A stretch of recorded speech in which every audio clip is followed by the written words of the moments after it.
ગુજરાતના સંદેશ ન્યૂઝમાં આપનું સ્વાગત છે। ખંભાત કોલેજ ખાતે ભૂતપૂર્વ વિદ્યાર્થીઓનું સંમેલન યોજાયું। શ્રી ખંભાત તાલુકા સાર્વજનિક કેળવણી મંડળ સંચાલિત શૈક્ષણિક સંસ્થાઓ દ્વારા શ્રી બી.ડી. રાવ કોલેજ કેમ્પસ ખંભાત ખાતે ભૂતપૂર્વ વિદ્યાર્થીઓનું સંમેલન ખંભાત તાલુકા સાર્વજનિક કેળવણી મંડળના પ્રમુખ જયંતિભાઈ પટેલના અધ્યક્ષતામાં યોજાયું। આ કાર્યક્રમના મુખ્ય મહેમાન તરીકે ભૂતપૂર્વ વિદ્યાર્થી તથા રાજકોટ ક્ષેત્રના સંસદ સભ્ય પુરુષોત્તમ રૂપાલાજી ઉપસ્થિત રહ્યા। કાર્યક્રમની શરૂઆત દીપ પ્રાગટ્યથી કરવામાં આવી। ત્યારબાદ બીએડ કોલેજના કાર્યકારી આચાર્ય મોહિનીબેન શર્માએ પુરુષોત્તમ રૂપાલાજીનો શાબ્દિક પરિચય કરાવ્યો તથા આર્ટ્સ કોમર્સ સાયન્સ કોલેજના આચાર્ય ડોક્ટર વશિષ્ઠ ઘર દ્વિવેદીએ સંસ્થાનો પરિચય તેમજ પ્રસિદ્ધિઓથી સૌને વાકેફ કર્યા। સંસ્થાના સેક્રેટરી ડોક્ટર બકીમચંદ્ર વ્યાસ સાહેબે પોતાના વક્તવ્યમાં જણાવ્યું કે સંસ્થાની પ્રગતિમાં આપ સર્વે ભૂતપૂર્વ વિદ્યાર્થીઓનો વિશેષ સહકાર અનિવાર્ય છે તેમ કહી ભૂતપૂર્વ વિદ્યાર્થીઓને બિરદાવ્યા હતા। કાર્યક્રમના મુખ્ય મહેમાન અને ભૂતપૂર્વ વિદ્યાર્થી શ્રી પુરુષોત્તમ રૂપાલાજીએ પોતાના વક્તવ્યમાં શ્રી ખંભાત તાલુકા સાર્વજનિક કેળવણી મંડળ જે તાલુકા કક્ષાએ ચાલે છે તેની કામગીરીને બિરદાવી હતી અને કહ્યું કે આ સંસ્થા સર્વોચ્ચ કામગીરી કરી રહી છે તે એક દાખલારૂપ છે અને વધુમાં જણાવ્યું કે ભૂતપૂર્વ વિદ્યાર્થીઓનું નવરચિત મંડળમાં ભૂતપૂર્વ વિદ્યાર્થીઓએ સુચારુ રૂપે સંચાલન કરવું જોઈએ। તેઓએ વધુમાં જણાવ્યું કે બચતનું મહત્વ બાલગોપાલ બેંકના બાળકોને ઉદાહરણ આપી પોતે આત્મનિર્ભર બને તેવા પ્રયાસો જરૂરી છે તથા તેઓએ નરસિંહ મહેતા જટા હલકારોની વાતો કરી સાહિત્યની ચર્ચાઓ કરી હતી। ભૂતપૂર્વ વિદ્યાર્થીઓનું સંમેલન યોજવા પાછળનો ધ્યેય પોતાની સંસ્થા કોલેજ પ્રત્યેનો આદર તથા સંસ્મરણોને યાદ કરીને આવનાર ભવિષ્યમાં સંસ્થા કોલેજ દ્વારા થતી પ્રગતિ અને પ્રતિષ્ઠામાં સહભાગી બની નવા આયામો ઊભા કરવા તરફનો રહ્યો હતો। સમગ્ર કાર્યક્રમ શ્રી ખંભાત તાલુકા સાર્વજનિક કેળવણી મંડળના સેક્રેટરી ડોક્ટર બકીમચંદ્ર વ્યાસ સાહેબ માર્ગદર્શન હેઠળ યોજવામાં આવ્યો હતો અને આ કાર્યક્રમના સૂત્રધાર તરીકે કોલેજના આચાર્ય ડોક્ટર વશિષ્ઠધર ત્રિવેદી તથા ભૂતપૂર્વ વિદ્યાર્થી સંમેલનના કન્વીનર પ્રાધ્યાપક બી.આર. રબારીએ સંભાળ્યું। કાર્યક્રમનું સમગ્ર સંચાલન ડોક્ટર વૈભવ જોશી તથા પ્રોફેસર રિકિન પરીખ દ્વારા કરવામાં આવ્યું।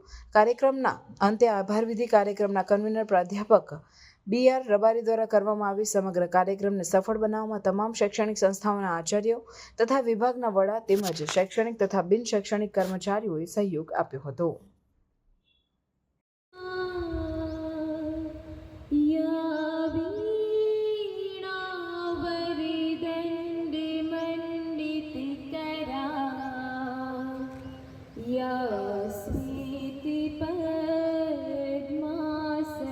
चार चांद लगा रहे हैं ऐसे इस कार्यक्रम के ऐसे अध्यक्ष श्रीमान जयंती भाई पटेल जो संस्था के प्रमुख हैं, अन्य ट्रस्टीगण, खंभात प्रदेश से पधारे हुए ऐसे प्रतिष्ठित नागरिकगण एवं हमारे कॉलेज के ही विद्यार्थी आदरणीय संजय भाई पटेल, भेषदड़िया जी, नगर पालिका प्रमुख के ऐसे दिग्विजय श्री परमार एवं गांव से पधारे हुए ऐसे प्रतिष्ठित नागरिकगण, मेरे साथ कंधे में कंधा मिलाकर काम करने वाले एवं मेरे शैक्षिक एवं बिन शैक्षणिक स्टाफगण और हमारे निमंत्रण को स्वीकार करके दूर दूर से पधारे हुए ऐसे विद्वान विद्यार्थी विद्वतगण, आप सबको मैं कोटि कोटि वंदन करता हूं, प्रणाम करता हूं, अभिनंदन करता हूं। भारत भूमि के गुजरात क्षेत्र के रिमोट एरिया में माँ भारती के पवित्र स्थान ऐसी त्रंबावटी नगरी में तक्षशिला जैसे गुरुकुल के ज्ञान शिविर जैसे विद्यमान ऐसे ऋषि तुल्य जीवात्माओं के बीच आज हमारे बीच में हमारे ही इस कैंपस के विद्यार्थी सरकार के अभिन्न अंग एवं पूर्ण पुरुषोत्तम ऐसे रूपाला जी का संस्था परिवार के द्वारा खूब खूब अभिवादन करते हैं, खूब खूब स्वागत करते हैं।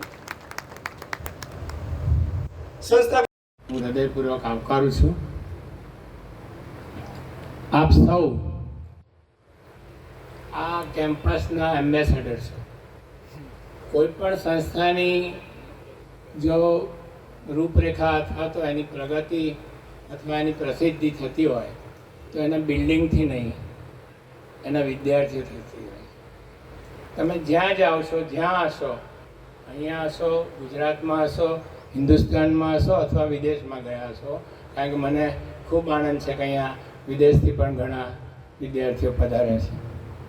तो જ્યારે એક સંસ્થા પોતાની ઇમેજ સમાજમાં ઊભી કરવા માગતી હોય ત્યારે એને બિલ્ડિંગથી હાઇલાઇટ કરી શકાતી નથી.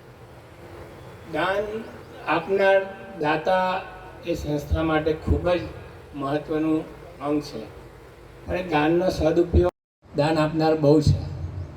સારી અને સાચી દિશામાં જો પ્રયત્નો થતા હોય, યોગ્ય રીતે એની વ્યવસ્થા થતી હોય તો દાન આપનાર મળી જ રહેતા હોય છે. સદનસીબે કે કમનસીબે આપણી ઘણી બધી સંસ્થાઓમાં ઘણા બધા પ્રશ્નો ઊભા થતા હોય છે અને એને લીધે દાતાઓને થોડીક તકલીફ પડતી હોય છે. પણ હું આ મંચ ઉપરથી એવી ખાતરી આપું છું. પ્રાર્થના સંદેશ ન્યૂઝની તમામ લેટેસ્ટ અપડેટ્સ માટે ચેનલને હમણાં જ લાઈક, શેર અને સબસ્ક્રાઇબ કરો.